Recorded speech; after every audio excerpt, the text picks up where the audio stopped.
before you issued this directive, This particular one. this very particular, your SM20, your letter of the 31st of October, did you confer with the President December 31st, December 2024? Sorry.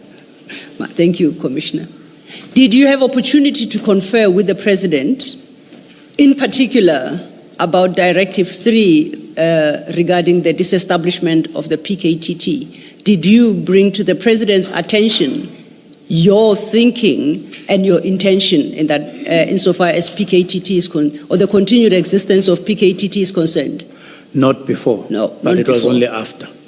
Oh, how long after the 31st of December did you have that engagement?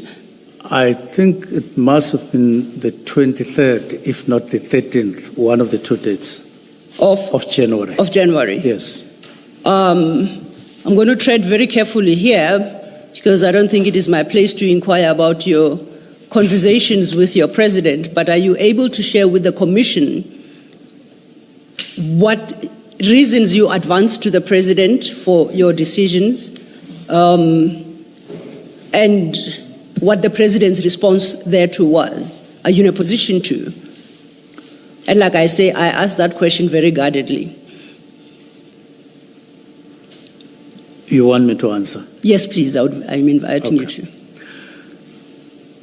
When we had the meeting, whether the 13th or the 23rd, I wasn't going there to make a presentation. So we held a brief discussion. It was just to give a short briefing to the President of what has happened and to brief him that there is this particular development that has happened, and that I had wished that I had had an opportunity to consult, to discuss with him this particular decision before.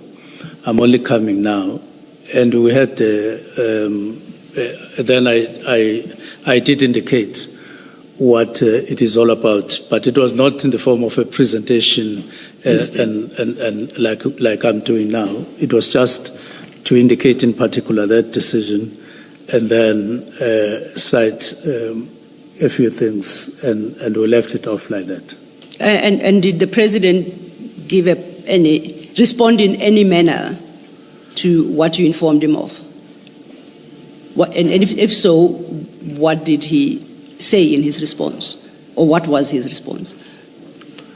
Well, the President noted what Okay. I just said, and I left.